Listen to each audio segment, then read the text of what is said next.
Olá pessoal, tudo bem? Sejam bem-vindos a mais um vídeo de questões comentadas de língua portuguesa para concursos vestibulares e Enem aqui do nosso canal.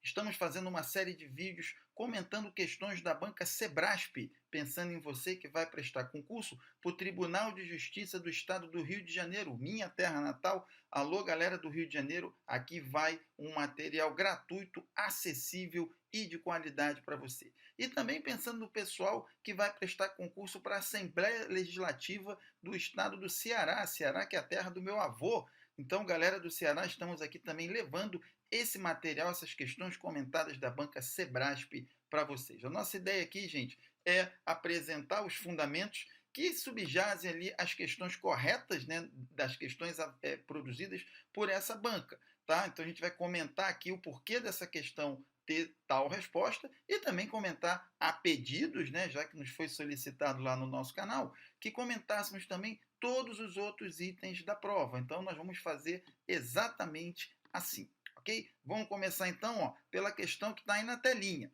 Tem o texto aí de autoria do Euclides da Cunha, ok? E o texto está endereçado ao Domício da Gama, e o texto diz o seguinte: não sei se já aí chegaram notícias da reforma ortográfica. Aí deixo, nestes maiúsculos e nestes hs, o meu espanto e a minha intransigência etimológica. Realmente, depois de tantos anos de alarmante silêncio, a academia fez uma coisa assombrosa. Trabalhou deveras durante umas 3 dúzias de quintas-feiras agitadas e, ao cabo, expeliu a sua obra estranhamente mutilada e penso que abortícia. Há ali coisas inviáveis, a exclusão sistemática do Y, tão expressivo na sua forma de âncora a ligar-nos com a civilização antiga, e a eliminação completa do K, o hierático K. Como poderei eu, rude engenheiro, entender o quilômetro sem o K, o impertigado K, com as suas duas pernas de infatigável caminhante a dominar distâncias? Mas decretou a enormidade e terei, doravante, de submeter-me aos ditames dos mestres.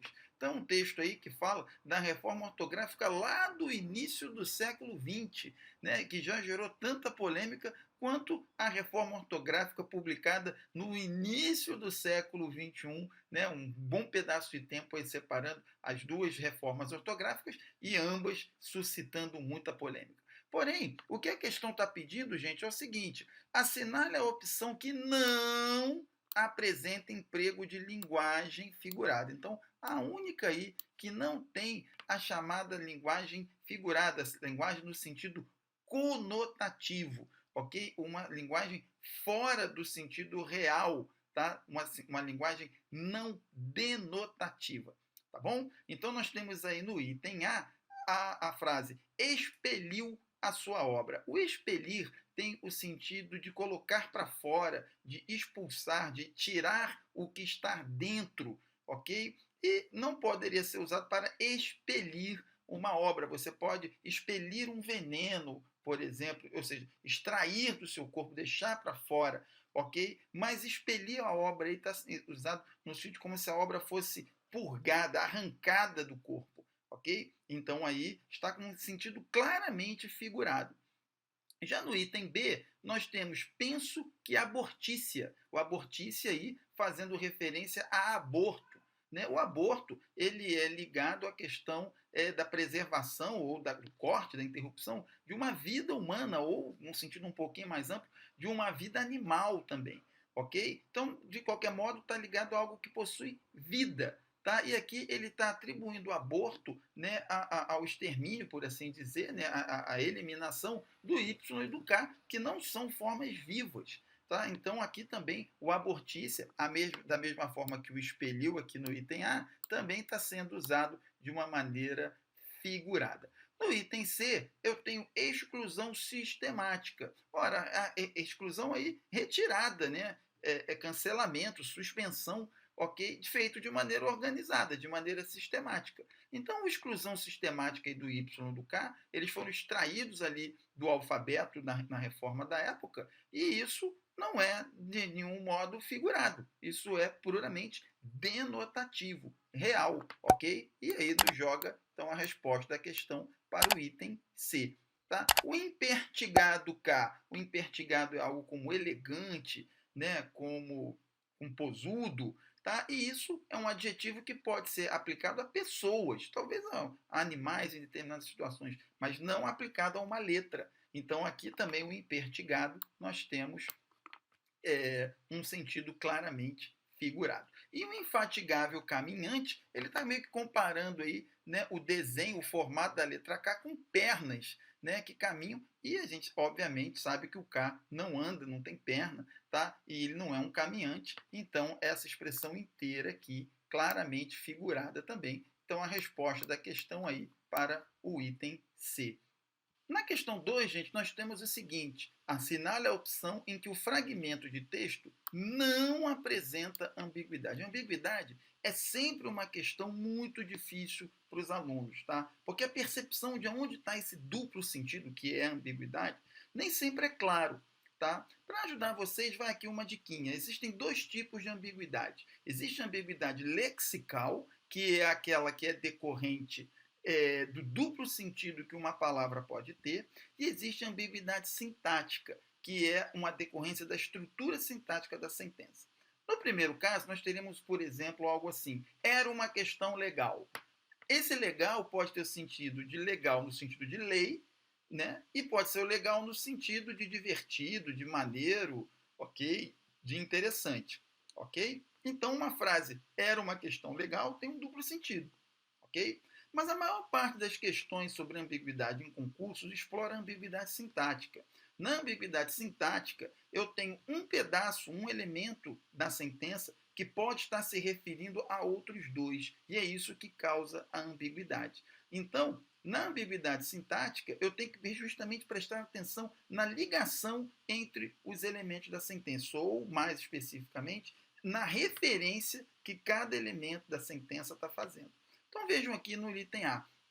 Ao realizar o casamento civil coletivo de casais, um programa social do governo visa concretizar o anseio daqueles que não tiveram a oportunidade de legitimar sua vida conjugal e efetivar, de certa forma, a inclusão social, resgatando, entre outros aspectos, a autoestima. Eu tenho um probleminha aqui com esse efetivar, gente, veja só. Ó, o programa social do governo visa duas coisas. Ele visa concretizar o anseio e visa efetivar a inclusão social, ok?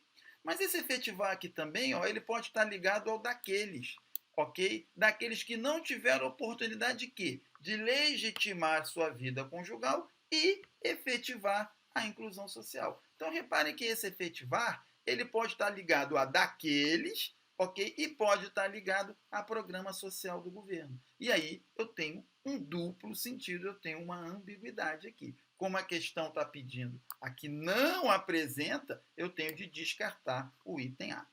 No item B, eu tenho o seguinte: o principal intuito da futura lei é estabelecer de forma inequívoca que o valor probante dos documentos eletrônicos não é menor que o dos impressos. Aqui, se eu for olhar direitinho, não tenho nenhum caso de ambiguidade, ok? O que está ligado ao documentos eletrônicos, né? Estabelecer o que? O valor probante dos elementos eletrônicos, ok? E aí não tenho ambiguidade. Vou ter aqui a resposta no item B. Vamos confirmar com os demais? Veja aqui no item C, ó, os casos previstos em leis que exijam intimação ou vista pessoal não podem ser supridos por meio virtual. Reparem que essa oração relativa aqui, ó, que exijam intimação ou vista pessoal, pode estar se ligando a casos previstos, ok? São os casos previstos que não exigem, que exigem intimação, ou podem estar ligados ao leis, certo? E aí, no caso, são as leis que exigem intimação. Ok? Então, aqui claramente uma ambiguidade sintática também. No item B, o advogado informou à empresa requerente que sua decisão havia sido considerada pelo juiz. Mais uma diquinha aqui, pessoal. Pronomes possessivos em português têm uma tendência muito grande a apresentar ambiguidade, porque em português os pronomes possessivos concordam com a coisa possuída e não com o possuidor. Então, de quem é a decisão aqui? É do advogado ou da empresa requerente? ok? Foi a decisão do advogado que foi considerada ou a decisão da empresa requerente? Repare, eu tenho dois possíveis possuidores, como o pronome possessivo não deixa claro de quem é a posse da decisão, a minha frase fica ambígua também. E no item E, eu tenho um juiz que recebe carta precatória a respeito de um caso, conhece menos a causa que o juiz titular do caso. Portanto, somente esse juiz tem competência para decidir a questão. Qual dos juízes tem a competência? O juiz que recebe a carta precatória ou o juiz titular do caso? Ok? Então aqui a frase fica ambígua também. Nessa questão gente, na minha opinião particular de professor de português, existe um problema também. Tá? Eu concordo com o gabarito do item B, porque é o único que é inequivocamente não ambíguo. Mas o item E aqui tem um detalhe. O pronome possessivo esse, gramaticalmente falando, retoma sempre o último elemento citado, ou o elemento mais perto. Tá? Então, ele só poderia estar fazendo referência a juiz do caso, na minha opinião, e não ao primeiro juiz aqui. Tá? Para retomar essa primeira ocorrência de juiz, deveria ter sido usado o pronome aquele, que retoma sempre o elemento que é citado primeiro, o elemento que está mais longe. Tá? Então, esse item aqui é, para mim, reafirmo, bastante questionável, embora, em termos de gabarito, de fato, tenha de ser o item B.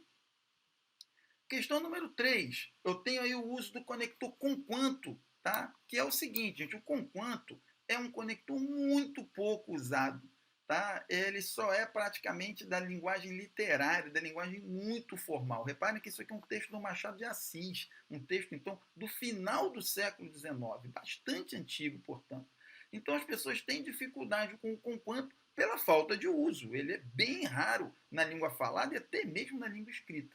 Ok? Porém, é fácil entender o conquanto. O conquanto, gente, é um conector da categoria dos concessivos. Ele equivale ao embora, ao mesmo que, ao ainda que, ao apesar de que, certo? Ao posto que. Então, por ele ser concessivo, ele tem um valor de concessão. E a concessão, a gente sabe que é uma espécie de oposição. Tá? Quando eu digo, embora tenha comido muito, não passou mal, eu tenho uma oposição, uma contradição expressa por essa conjunção embora. Então, o conquanto, ele só pode ter o valor de oposição.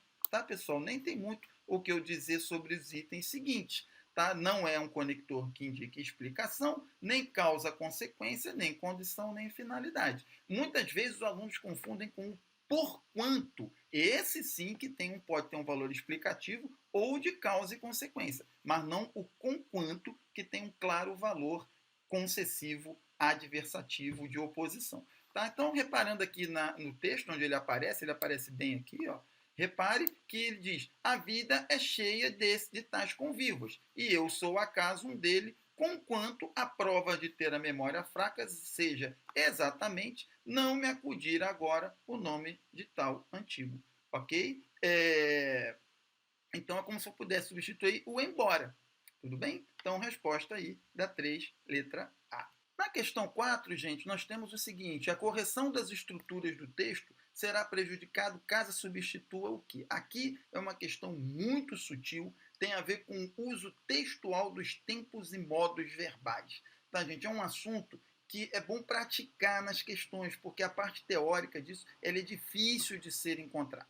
De modo geral, nós podemos dizer o seguinte: existem tempos e modos verbais que estão ligados a determinados tipos de texto ou a determinadas estruturas textuais. Por exemplo, o presente do indicativo é um tempo e modo verbal que está muito ligado ao texto dissertativo. É quando eu expresso uma afirmação, uma conceptualização, eu mostro algo como se eu estivesse definindo. Por isso que é um tipo de verbo, de tempo e modo verbal, muito ligado ao texto dissertativo argumentativo. Já o pretérito imperfeito, por exemplo, é um tempo ligado à descrição, à caracterização. Ok? Então ele é mais comum em textos descritivos. O pretérito perfeito, por sua vez, é um tempo e modo verbal ligado ao texto narrativo. Ok? Então, quando eu troco um pelo outro, dá confusão, porque eu mudo a forma como o texto é caracterizado. Tempos do subjuntivo tem um uso muito mais sintático, ele tem muito mais a ver com a disposição sintática da frase. Então, quando eu troco um tempo do subjuntivo por um do indicativo, eu tenho de ver se eu não estou alterando aí a correlação entre os verbos dentro da sentença, tá bom? Isso dito, gente, nós podemos ver claramente aqui que se eu trocar esse é aqui, ó, da linha 3, tá?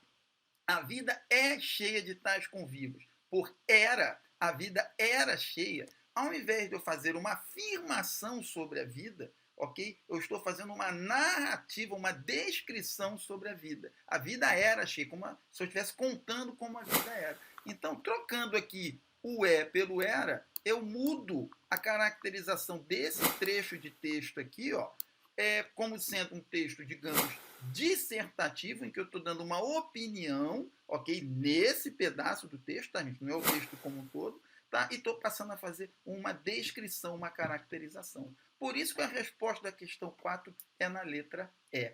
Ok? Se eu troco o na letra A aqui, ou tem pelo tivesse, esse aqui, reparem que não muda muito. Um antigo dizia a renegade conviva que tivesse memória.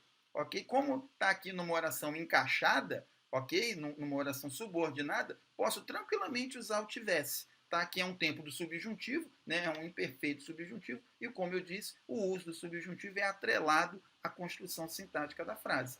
Tá? Já no item C, aqui, ó, o era por nessa sentença que eu tenho, mas era um antigo. Se eu colocasse aqui, mas é um antigo, ok? Ah, não acontece a mesma coisa que o item D? Não, porque esse era aqui, ele é descritivo, como eu falei, eu troca pelo aqui continua com essa caracterização descritiva, embora trazendo, né, do passado para o presente. Ok? Então, gente, é a observância dessa relação entre o tipo de verbo, né, no caso dos verbos do indicativo, e a sua construção sintática ali no subjuntivo é que dá a dica para questões como essa que eu estou dizendo, bem sutis.